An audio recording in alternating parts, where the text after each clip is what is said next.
Hello everyone, today I have an exciting news for international students. I am particularly excited about the news I'm going to give to you today. A decision has been made by a federal court in Canada, Ottawa. Ottawa is the capital city of Canada. And this decision is going to change the face of study permit applications in the coming year. This decision by the federal court in favor of these Iranian students has future implications for prospective international students who want to study in Canada. And this is the great news I have for you.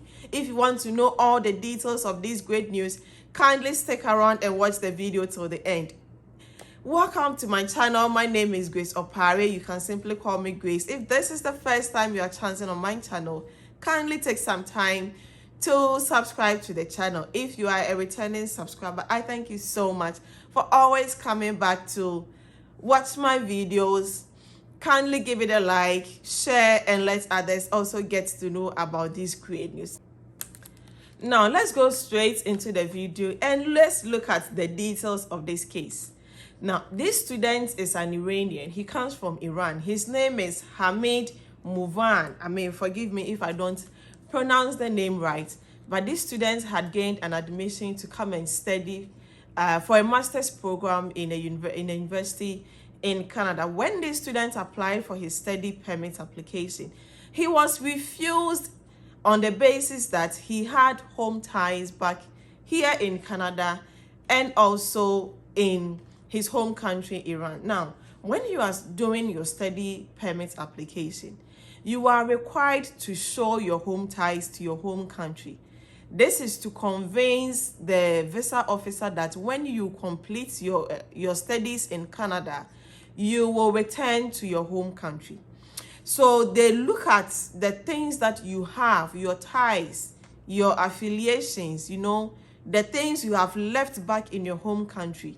And you need to use this to convince the visa officer that, yes, I have this and that in my home country. So when I finish studying in Canada, I'm going to return to my home country. Most of the times, the visa officer is looking out for things like your family ties, So if you are a married person, they are expecting to see your marriage certificate to prove that you are actually married. Do you have children? You understand? So when people are about to put in their visa application, they face the challenge of how to prove their home ties. For instance, look at a young university graduate, right, who has just finished his national service and has been given the opportunity to further his or his studies in Canada. This student is probably a young person at the age of 20 or 21. He is not married, and so he cannot use marriage as a home tie. This person may not have any children. This person may not even be employed for him or her to use his employment as a home tie. This person may not even have started a business. They have nothing that they can actually hold on to. So most of the times, they are faced with the challenge of using their parents or some extended family members as home ties. What happens if this student probably has parents who are deceased, or this person doesn't have enough what the visa officer will determine as strong family ties? So it was always a problem for people to prove their ties to the visa officer in order to get their study permit approved, right? So with this decision now in place, what this means is that in the coming years, students may not be required to prove their home ties when they are doing their visa application. And even if they do, visa officers will not be able to use the lack of weak ties as a reason to deny a person his or her study permit application. This is very great news because in the coming years, you do not need to find your home ties in order to have your study permit application. So the problem of looking for what to use as your home ties is no longer going to be a headache. And even if you find some home ties, regardless of how strong or how weak it is, no visa officer will be able to use that against you to deny you your study permit application.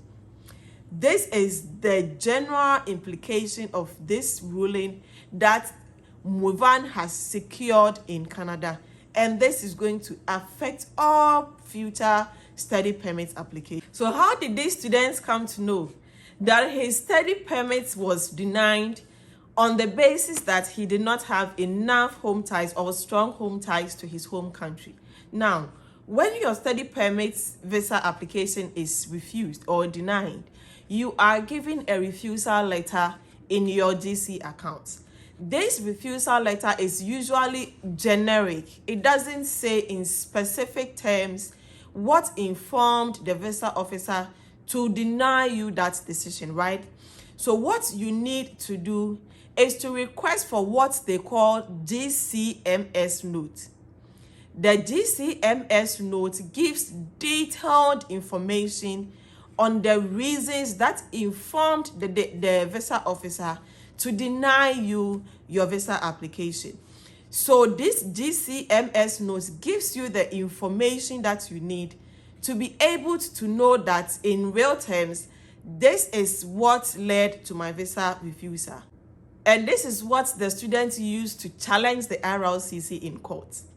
You can also do same if you request for your GCMS note and you think the reason indicated in that note or the information there is not reasonable to you or doesn't apply to you, you can use that information to challenge the RLCC in court. Even if you don't want to challenge the RLCC in court, you can use that information to address your future applications to RLCC.